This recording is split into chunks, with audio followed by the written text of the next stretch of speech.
ನಮಸ್ಕಾರ friends, welcome back to Saros wealth world. ಇವತ್ತು today ಅಂದ್ರೆ 21 ಜುಲೈ 2026 ಇವತ್ತಿನ ನಿಫ್ಟಿ ಅಲ್ಲಿ ಮಾರ್ಕೆಟ್ ಯಾವ ರೀತಿ ಮೂವ್ ಆಯ್ತು ಮತ್ತೆ ನಾಳೆ ಅಂದ್ರೆ 22 ಜುಲೈಗೆ ಇಂಪಾರ್ಟೆಂಟ್ ಸಪೋರ್ಟ್ ಅಂಡ್ ರೆಸಿಸ್ಟೆನ್ಸ್ ಯಾವ್ದಾವ್ದು ಅಂತ ನೋಡೋಣ. ಫಸ್ಟ್ ಇವತ್ತಿನ ಮಾರ್ಕೆಟ್ ಮೂವ್ಮೆಂಟ್ ಅನ್ನ ಚಾರ್ಟ್ ಮೇಲೆ ಅನಲೈಸ್ ಮಾಡೋಣ. ಓಕೆ ಫ್ರೆಂಡ್ಸ್, ಇವತ್ ನೀವು ನೋಡ್ಬೋದು ಮಾರ್ಕೆಟ್ ಹತ್ತತ್ರ ಆಲ್ಮೋಸ್ಟ್ 24,164 ಇಂದ 24,260 ರೇಂಜ್ ಅಲ್ಲಿ ವರ್ಕ್ ಆಯ್ತು. ಸೊ ಈ ರೇಂಜ್ ಅಲ್ಲಿ ಟ್ರೇಡ್ ಆಯ್ತು. ಲೈಕ್ ಆಲ್ಮೋಸ್ಟ್ ಮಾರ್ಕೆಟ್ ಅಲ್ಲಿ ಇವತ್ತು 24,200 ಝೋನ್ ಅಲ್ಲಿ ಸುತ್ತಮುತ್ತನೇ ಕನ್ಸೋಲಿಡ್ ಆಗ್ತಾ ಇತ್ತು. ನೀವು ನೋಡ್ಬೋದು ಇವತ್ತಿನ over all market this is the range, this is 24,260 and this is 24,150. Almost consolidate range ಅಂದ್ರೆ 24,200 ರೇಂಜ್ ಅಲ್ಲಿ ಮೂವ್ಮೆಂಟ್ ಆಗ್ತಿತ್ತು. ಈ ಕನ್ಸಾಲಿಡೇಟ್ ರೇಂಜ್ ಅಲ್ಲಿ ನನಗೆ ಮಾರ್ಕೆಟ್ ಅಲ್ಲಿ ಒಂದು ಟ್ರೇಡ್ ಕನ್ಫರ್ಮ್ ಆಗತ್ತೆ ಹತ್ತತ್ರ 10:20ಕ್ಕೆ. ನೀವು ನೋಡ್ಬೋದು ನಾನು ಆಲ್ರೆಡಿ ಎಂಟ್ರಿ ಮಾಡಿದೀನಿ ಇಲ್ಲಿ. ಹತ್ತತ್ರ 10:20ಕ್ಕೆ ನನಗೊಂದು ಕನ್ಫರ್ಮ್ ಆಗತ್ತೆ.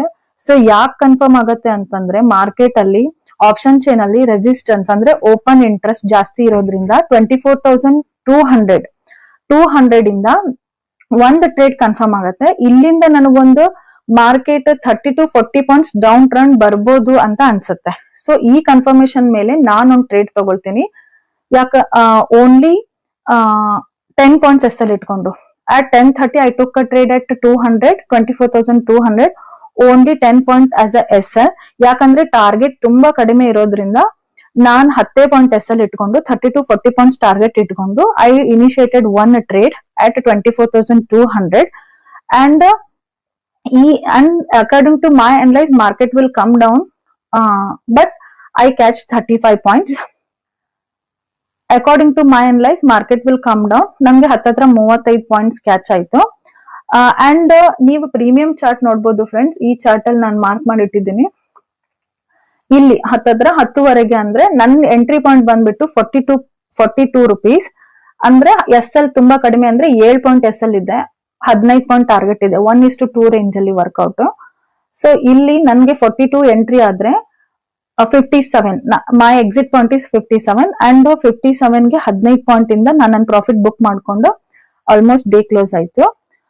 So next almost this is one trade I took today.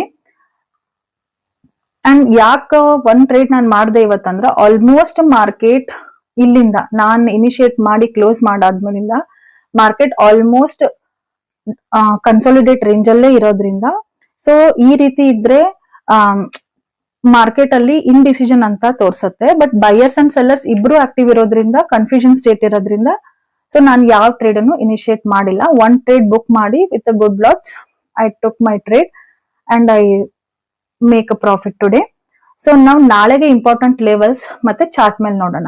So this is all about today's market and will come to tomorrow's prediction. So this is my prediction actually. First resistance zone ನೋಡೋದಾದ್ರೆ 24,250 and 24,300. Nifty ಈ zone ಮೇಲೆ ಏನಾದ್ರೂ breakout ಆದ್ರೆ sustain ಆದ್ರೆ bullish movement ಅನ್ನ ನೋಡ್ಬೋದು. ಅಕಸ್ಮಾತ್ 24,300 ಮೇಲೆ ಏನಾದ್ರೂ ಸಸ್ಟೇನ್ ಆಗಿ next important upside like 24,350 to 24,000 zone ನಾವು ನೋಡ್ಬೋದು. ಮಾರ್ಕೆಟ್ ಅಲ್ಲಿ ಹತ್ತತ್ರ ಈ ರೇಂಜ್ ಇಂದ ಈ ರೇಂಜ್ ವರೆಗೂ ನೋಡ್ಬೋದು. ಈ ಝೋನ್ ಹೋಲ್ಡ್ ಆಗಿ like will come to support zone. Market 24,100 ಇಂದ ಕೆಳಗೆ ಏನಾದ್ರೂ ಬಂದ್ರೆ so these two are our support levels tomorrow 24,150 and 24,100. ಇವ್ ಎರಡು ಝೋನ್ ನಮ್ದು ಸ್ಟ್ರಾಂಗ್ ಸಪೋರ್ಟ್ ಝೋನ್ಸ್. ಈ ಝೋನ್ ಅಲ್ಲಿ ಏನಾದ್ರೂ ಮಾರ್ಕೆಟ್ ಹೋಲ್ಡ್ ಆದ್ರೆ ಬೌನ್ಸ್ ಬ್ಯಾಕ್ ಆಗೋ ಚಾನ್ಸ್ ಇದೆ. ಇನ್ ಕೇಸ್ ಅದು ಬ್ರೇಕ್ ಆದ್ರೆ ನೆಕ್ಸ್ಟ್ ಇಂಪಾರ್ಟೆಂಟ್ ಸಪೋರ್ಟ್ ನಮ್ 24,000 ಆಗ್ಬೋದು. ಮಾರ್ಕೆಟ್ ಈ ಝೋನ್ ಏನಾದ್ರೂ ಬ್ರೇಕ್ ಆದ್ರೆ ಸೊ ನೆಕ್ಸ್ಟ್ ಸ್ಟ್ರಾಂಗ್ ಸಪೋರ್ಟ್ ನಮ್ದು 24,000 ಆಗುತ್ತೆ. ಸೊ ಈಗ ನಾವು ಬುಲ್ಲಿಶ್ ಸಿನಾರಿಯೋ ನೋಡೋದಾದ್ರೆ ಮಾರ್ಕೆಟ್ ಅಲ್ಲಿ ಬುಲ್ಲಿಶ್ ಸಿನಾರಿಯೋ ನೋಡೋದಾದ್ರೆ ನಿಫ್ಟಿ 24,300 ಅಂದ್ರೆ ಈ ಝೋನ್ ಅಲ್ಲಿ ಮಾರ್ಕೆಟ್ ಬ್ರೇಕ್ಔಟ್ ಆಗಿ ಸಸ್ಟೇನ್ ಆದ್ರೆ ಬೈಯರ್ಸ್ ತುಂಬಾ ಸ್ಟ್ರಾಂಗ್ ಆಗ್ತಾರೆ. ಅದೇ ರೀತಿ ಬೇರೆ ಸಿನಾರಿಯೋ ನೋಡೋದಾದ್ರೆ ನಿಫ್ಟಿ 24,100 ಅಲ್ಲಿ ಅಂದ್ರೆ ಈ ಝೋನ್ ಅಲ್ಲಿ ಏನಾದ್ರೂ ಮಾರ್ಕೆಟ್ ಬ್ರೇಕ್ ಡೌನ್ ಆಗಿ ಸಸ್ಟೈನ್ ಆದ್ರೆ ಸೆಲ್ಲರ್ ಸ್ಟ್ರಾಂಗ್ ಆಗ್ಬೋದು. ಆದ್ರೆ ಬ್ರೇಕ್ಔಟ್ ಒನ್ ಕ್ಯಾಂಡಲ್ ಬೇಸ್ ಮೇಲೆ ನಿಂತಿರಲ್ಲ. ಅಕಸ್ಮಾತ್ ಒನ್ ಕ್ಯಾಂಡಲ್ ಏನಾದ್ರೂ ಬ್ರೇಕ್ ಆಗಿ ಕೆಳಗಡೆ ಬಂತು ಅಂದ್ರೆ ಇಮಿಡಿಯೇಟ್ ಟ್ರೇಡ್ ತಗೊಳಕ್ ಹೋಗ್ಬೇಡಿ. ಸೊ ಬೆಟರ್ ಪ್ರೈಸ್ ಆಕ್ಷನ್ ಮತ್ತೆ ವಾಲ್ಯೂಮ್, ಓಪನ್ ಇಂಟ್ರೆಸ್ಟ್ ನೋಡಿ ಕನ್ಫರ್ಮ್ ಮಾಡಿ ತಗೊಳ್ರಿ. Because these 3 are very important. So range bound ಏನಾದ್ರೂ ಆದ್ರೆ, ಲೈಕ್ ಟುಮಾರೋ ಮಾರ್ಕೆಟ್ ಏನಾದ್ರೂ ರೇಂಜ್ ಬೌಂಡ್ ಆದ್ರೆ, ಈ ಝೋನ್ ಅಲ್ಲಿ ಏನಾದ್ರೂ ರೇಂಜ್ ಬೌಂಡ್ ಆದ್ರೆ, like 24,100 to 300, almost I took these 2 levels. So volume, open interest and demand and supply zone ನೋಡಿ ಒಂದು ಸೇಫ್ ಟ್ರೇಡ್ ಮಾಡಿ, that's enough.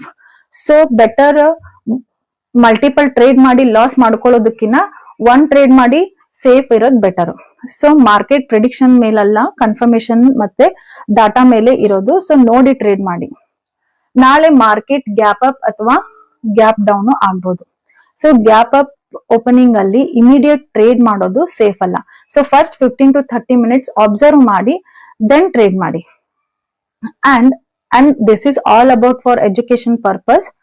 ಟ್ರೇಡ್ ಮಾಡೋಕ್ ಮುಂಚೆನೆ ನಿಮ್ own analyse, proper risk and management ನ ಫಾಲೋ ಮಾಡಿ. ಹಿಂಗೆ daily post market analyse, Nifty support and resistance level ನ ತಿಳ್ಕೊಳ್ಳಕ್ಕೆ, ಮಾರ್ಕೆಟ್ ಅಪ್ಡೇಟ್ಗೆ ನಮ್ಮ ಟೆಲಿಗ್ರಾಮ್ ಚಾನಲ್ ನ ಜಾಯಿನ್ ಮಾಡಿ. ಟೆಲಿಗ್ರಾಮ್ ಲಿಂಕ್ ಡಿಸ್ಕ್ರಿಪ್ಷನ್ ಅಲ್ಲಿ ಇದೆ. So guys please go and join my Telegram channel. Thank you for watching ಸರೂಸ್ ವೆಲ್ತ್ ವರ್ಡ್. ವಿಡಿಯೋ ಯೂಸ್ಫುಲ್ ಅನ್ಸಿದ್ರೆ ಲೈಕ್ ಮಾಡಿ, ಶೇರ್ ಮಾಡಿ ಮತ್ತೆ ಸಬ್ಸ್ಕ್ರೈಬ್ ಮಾಡಿ. Traders, be a safe trade and trade with a discipline. Thank you.